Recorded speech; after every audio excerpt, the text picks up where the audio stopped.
Welcome to Establish the Edge. I'm your host, Mike Leone, bringing you a solo edition of the podcast today. You can also check out the video version on the Establish the Run YouTube channel.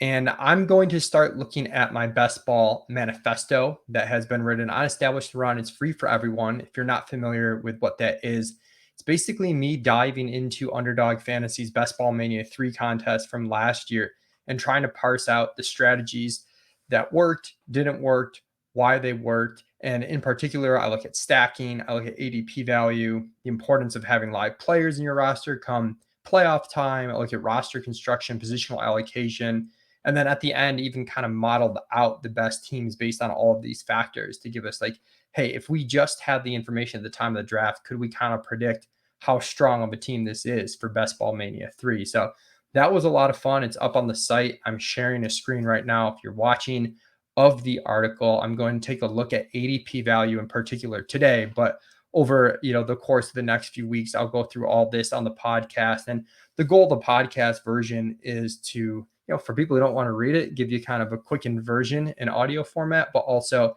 to talk through the application a little bit, because what I showed in my manifesto article essentially was what worked last year on the whole. And it's heavily shaped by individual player performances and also last year's particular landscape. So I think it's mega important to understand what worked the previous season and why, to really give us a high level understanding of the game.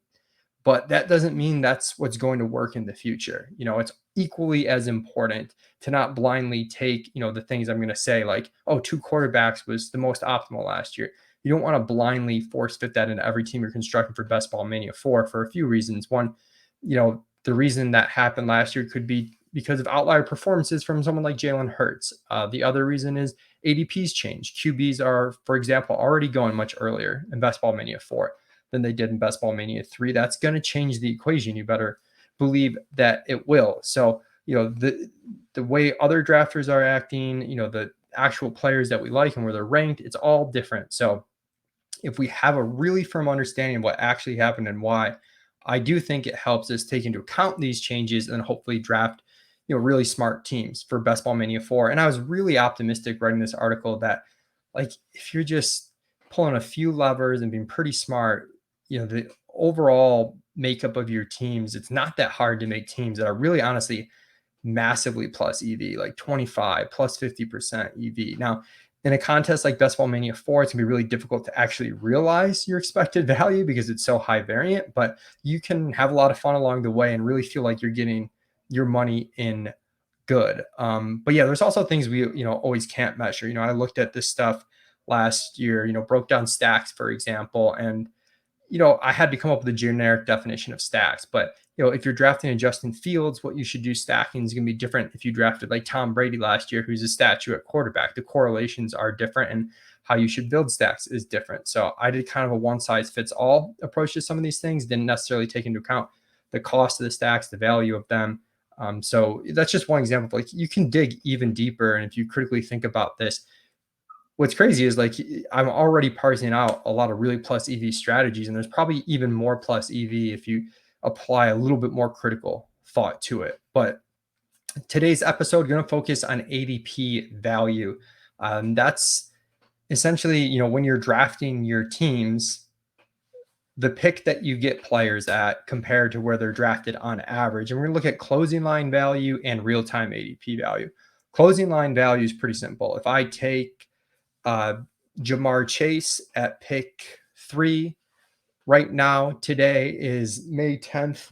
If I take him on May 10th, and when this contest closes, let's say sometime early September, he's going, pick 6. I've lost 3 picks of ADP value there. The closing line value is -3. It's, where I took him minus where his final average draft position ended up. And the ADP that Underdog uses is previous 2-day average. They churn out so many drafts that they get such a huge sample that number works out for them. So it can change kind of quickly. But yeah, it gives us a good measure. And real-time ADP is going to be the ADP you actually see in the draft room. So if I'm drafting right now, and I'll actually pull up a draft that I have going on, a slow draft, but you can see I took Geno Smith at pick 100. His ADP is pick 108. I actually lost 8 spots of ADP value with that pick. So that's what we're talking about when we mean ADP value. And this chart that I have pulled up in the video version, and I'll talk about it verbally, shows that it's really important to get closing line ADP value. And I, in my article, split up basically by every 10th percentile teams in terms of how much ADP value you got. So if you're in the first bucket of ADP value, that means you got more ADP value in your drafts than 90% of the other teams. You're in the top 10th percentile. Conversely, if you were in bucket 10, that means you're in the bottom 10th percentile in terms of ADP value. That means you lost a lot of ADP value. 90% of the teams out there got more ADP value than you did across all of your picks. And you can see the expected value on closing line ADP alone is pretty nuts. A team in bucket one, so that top 10 percentile, would have an expected value of around $35 for reference standpoint. Like neutral is somewhere around $22. It's basically your $25 entry fee minus the rake that they're taking. So it's somewhere around $22. So that's like a 50% increase in your expected value, which is pretty wild.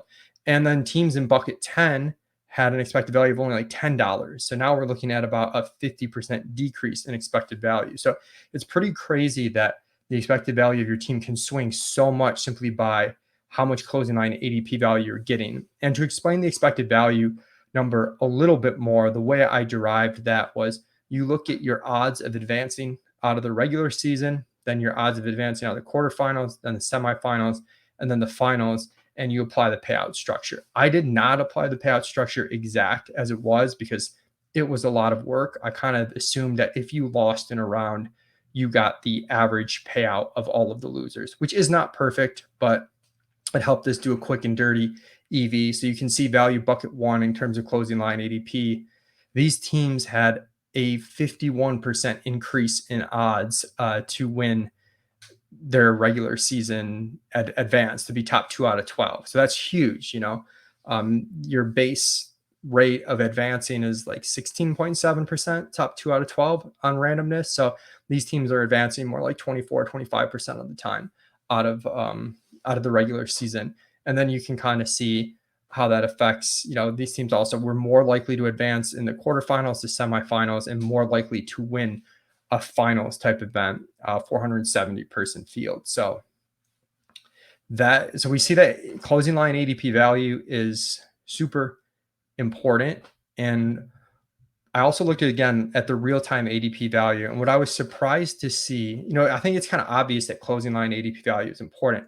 If you're taking players in June whose ADP rises 3 rounds, good chance that either their stock improved in a meaningful way or the market just matured and got a more accurate ranking on those players come September. And that means that you've just drafted a really, really strong team, a team that you wouldn't be able to draft towards the end of the season.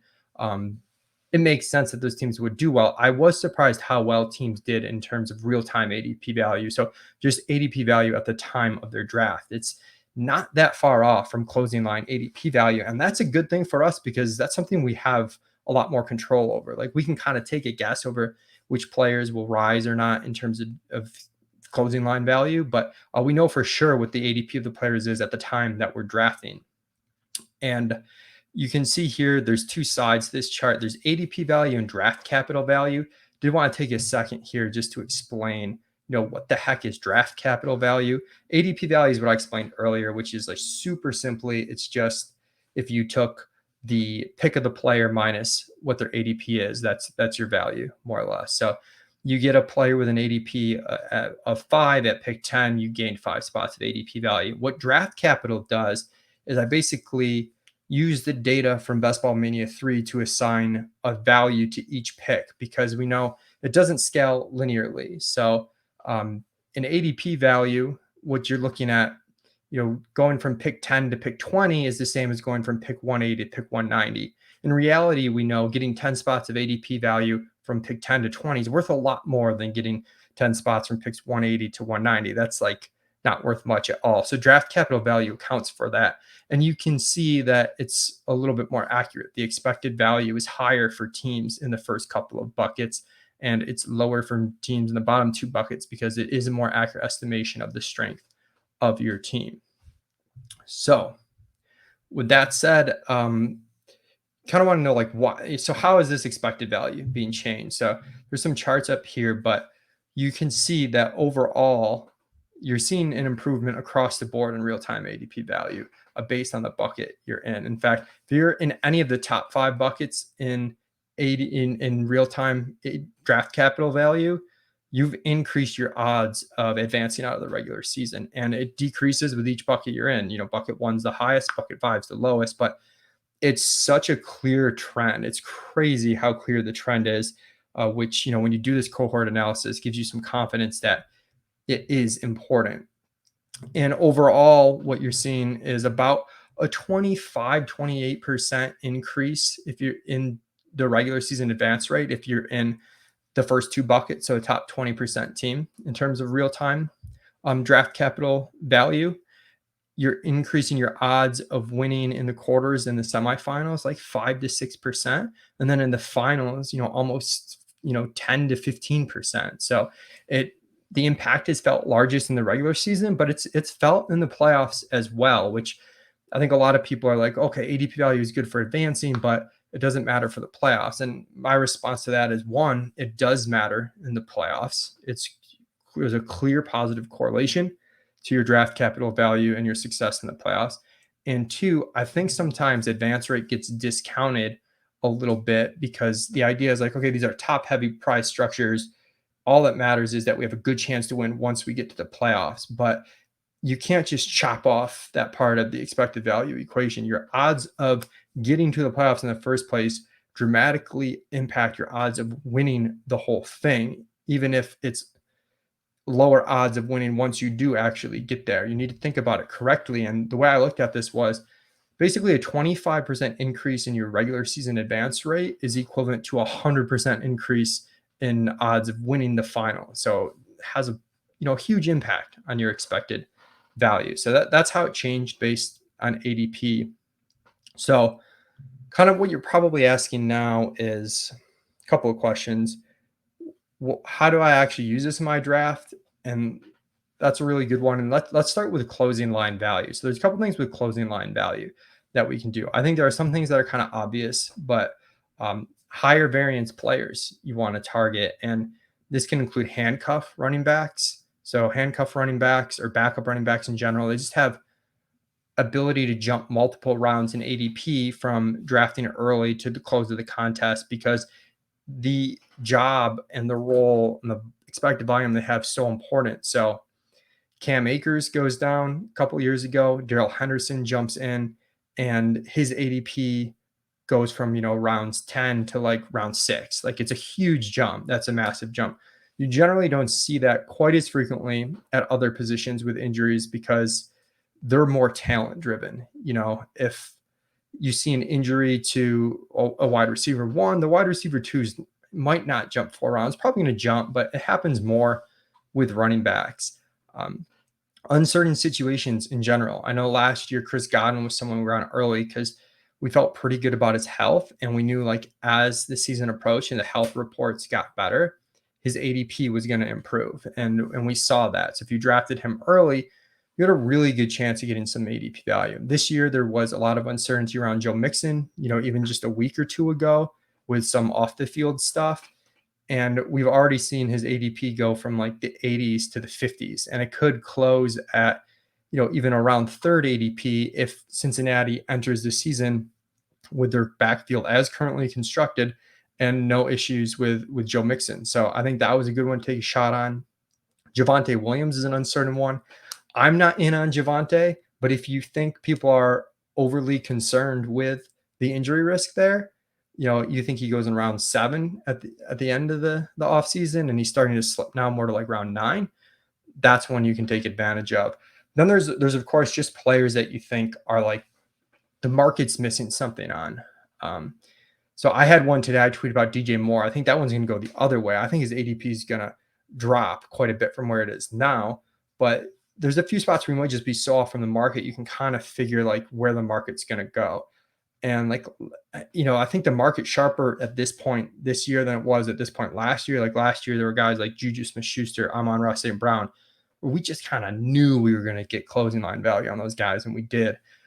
This year, I don't have as much confidence on some of those pieces, but there's always some steam candidates. Anthony Richardson's one. The rookies in general, like Damian Pierce was one. Ramondre Stevenson, just some of these guys that you think could improve if the camp news is positive and good. Doesn't mean you have to draft them now if you think they're poor values in general, but that's the way you want to think through it. I do want to talk about rookies in general because that's usually a spot where you can get closing line value is with rookies. But this year really seems like the market's in on the rookies, despite the fact that we had like if you're a dynasty player, this wasn't one of the better draft classes we've had in recent years. So I don't know if there's a ton of meat on the bone in terms of drafting the rookies now, but historically those guys have kind of closed, or they've been good gambles. Some of them are going to fall off, like Isaiah Spiller, Tyrion Davis-Price last year, but some of them are going to increase a lot, like Damian Pierce did last year. And kind of the idea if you're drafting early is you're willing to take those gambles because it's more important that you draft a really good team that could potentially have a top 10%, top 20% ADP value than it is that you drop like a middle of the pack team. So that's some ways you can do it. I also looked like slow drafts versus fast drafts. And I've got a chart up here, but basically says if you looked at drafts by month and you looked at the top kind of 4 ADP value buckets, where you would expect, how many of those you would expect to be in each bucket based on the percentage of slow drafts. So for example, in August, slow drafts represented 3.4% of all teams, but they represented 3.7% of all teams with an ADP value bucket of 1. So in August, slow drafts were basically the same as fast drafts in terms of your odds of getting a top, 1 or 2 ADP value bucket team. If you look at May, June, and July, you do start to see a dip in terms of your odds of getting closing line ADP value of that very top bucket 1. So fast drafts earlier in the season, a little bit more beneficial in slow drafts, but it's not a huge, stark contrast that I think a lot of people make it out to be. But fast drafts certainly give you a slightly better chance of getting in that top 10% ADP bucket. The other thing I looked at was draft month.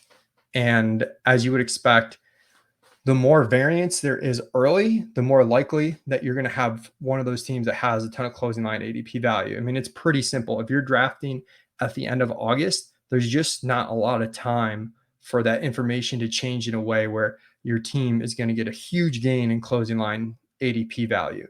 Whereas if you draft in May, it's very high variance. Like your odds of drafting a really bad team are higher, but like that hinges. Your odds of drafting a really good team are higher, and we care more about the odds of drafting a really good team because the middle of the pack team doesn't do a whole lot for us in the type of contest that we're trying to win. I kind of like July and early August as my sweet spot. I'll do another podcast on number of live players, but basically the earlier you draft, the more likely you are to have dead players come playoff time, come the start of the season. And that really just hurts your team. There's not a lot you can do to control that other than we have more information, less time for injuries, better idea of, the back end roster and how that's going to be filled out later in the offseason. So July is sort of a good break-even point where we get a little bit more of that information than we have in May and June. But it's still early enough that we can take some swings to maybe get a ton of closing line ADP value. Now, in terms of like real-time ADP value, one thing I want to point out that I think seems super obvious in hindsight to me, but it was kind of an aha moment for me. But like, it's very correlated to closing line ADP value, real-time ADP value. And I think sometimes it might be easy to think if you're drafting in June and it's early, say, well, I don't care about the real-time ADP value because this running back that I'm taking, 2 rounds ahead of ADP, I think he might close 4 rounds higher than he is now. And I'm going to gain 2 rounds of closing line ADP value. That might be the case. But if you take that running back at ADP value and you're right, now you've got 4 rounds of closing around ADP value. So like those numbers are like, you just increase your ceiling of closing line ADP value by having a lot of real-time ADP value in the first place. I know it's something that I don't know, maybe it's just so dumb and so obvious to everyone out there, but for me, like I did have to stop and think about that a little bit, and it did affect, sort of the way I approach things. So you're not only getting that real-time ADP value at the time of your draft, whenever it occurs, but you've increased your ceiling potential on getting closing line ADP value by getting guys at good prices within the draft in the first place. The other thing is you don't want to just compare to pick number. So when I'm in a draft, I'll pull up my draft room that I'm in again now. But if I'm looking, so I'm up now in a draft, I'm up next. It'll be pick 148. So I think there's a tendency to look at your selection of potential players that you're going to take and just say, okay, DJ Chark has an ADP of 150. That's pretty close to pick 148. That's not bad ADP value. But sometimes you've got to compare between other players too. So let's say I'm at pick 148 and there's a player there with an ADP of 140 and a player there with an ADP of 160. The player with an ADP of 160 might not look too bad relative to pick 148. You're losing a round of ADP value, not too bad at this point in the draft. And that player at ADP of 140 might look like, he's an okay value at pick 148, but nothing crazy. But if it's the same position, now we shouldn't just be comparing to pick 148 where we're picking, but the ADPs of the two players. So really it should be ADP of 140 versus ADP of 160. Now we're at 20 spots of ADP value if you pick one wide receiver over the other there. And I try to think of it that way a little bit because I think you can talk yourself sometimes into taking some worse ADP guys if you're only comparing to your pick number, not comparing across all the options that you have. So that's something to do. Another important thing is like ETR value. So these ranks that I have up right now, the players that are available to draft, they're ranked by established runs values that I heavily contribute to and our whole team works on. I do want to note that these rankings bake in ADP about like 20% of the way. So they're not our completely raw rankings. If you look at our half PPR rankings on site, those are completely raw, not adjusted for ADP at all. We adjust for ADP for a couple of reasons.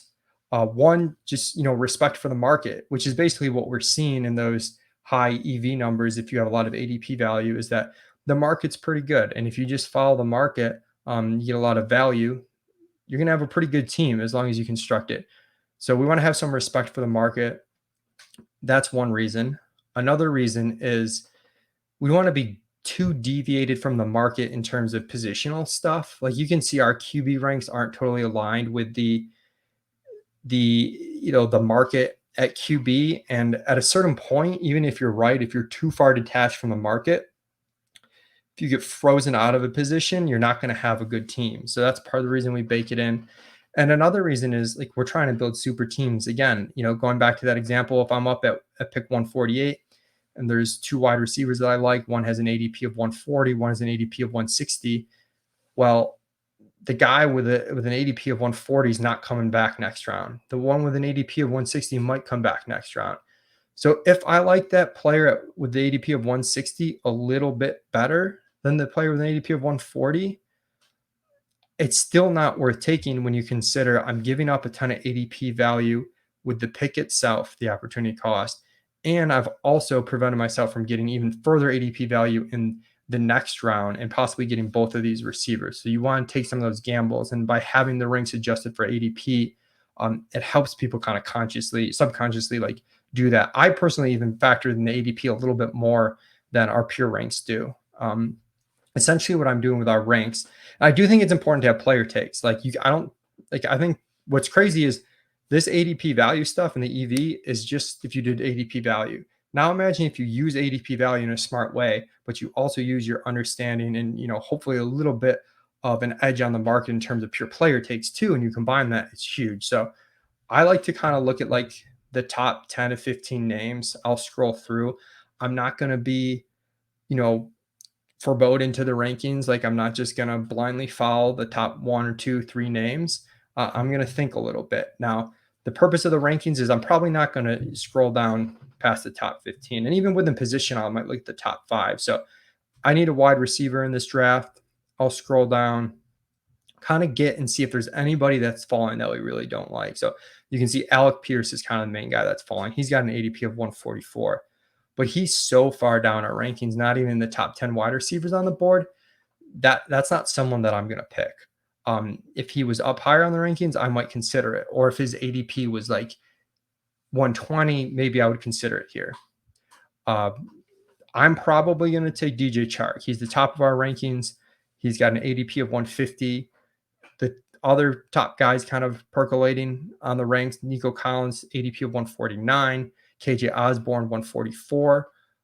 They're up there, but Osborne, again, I talk about closing line ADP value. His value has been tanking as people have made adjustments for Jordan Addison. So it's 144 now, but it's going in the wrong direction. And I don't have him at the top of my ranks. It's only an opportunity cost of like 7 spots of ADP value between him and Chark. Not a huge deal. Probably not going to take him. If his ADP was like 125, at that point, I'd probably take the 25 spots of ADP value and take him over DJ Chark, even if our ranks had it opposite. So I want to look at the top 10 or so. And then also I want to consider like the onesie positions where, again, we might be deviated from the market, and you got to read your room a little bit there. I'm okay sacrificing. It's kind of like, where can I sacrifice ADP value, the least at the onesie position. So for me, I know our ranks are, in general, I think we're a little bit lower on quarterbacks than the market is. So I'm okay kind of feeling my way through a draft, taking a quarterback at their ADP, even if it's not super good in our ranks, especially if it's correlated. So you can see here, I took Geno Smith at pick 100, even though his ADP is 108. Definitely wasn't our top ranked quarterback. It is a negative ADP value, but I do have Kenneth Walker on the team. He's got an ADP of 34. I got him at pick 52. So I got 18 spots of ADP value there at a critical juncture. His ADP has fallen since, but it's still positive ADP value. Similarly, Tyler Lockett, his ADP is 69. I got him pick 76. So I'm going to correlate that. That's kind of, and I did a similar thing with Russell Wilson. I got Cortland Sutton at pick 93. His ADP is 95.1. So right around at ADP. And that's pretty good, especially for a player that we're above ADP on. So like, we like him better than his ADP a decent bit. And then then I get Russ Wilson right at ADP. So I'm kind of neutral, which is pretty good. Like the average team is going to have negative ADP value overall. I should note that out. So like, if you're taking every player just at value and it's neutral and your ADP value is 0, that's actually better than the average team. The average team draft is going to have a negative ADP value. But did a similar thing with onesie position with Dulcich. I don't have a ton of Dulcich, but he fell towards ADP. When I looked at the tight ends, he was like top 3. In our top 3, he wasn't our top ranked tight end, but he was in our top 3. And if I looked at ADP, the time I took him, he had the lowest ADP of the position, and he was correlated. So it just made sense. So I took him there. So hopefully, those examples give you sort of an idea of how to mix the established to run rankings, how to sort of think through potential closing line value, how to use the real-time ADP value without going overboard.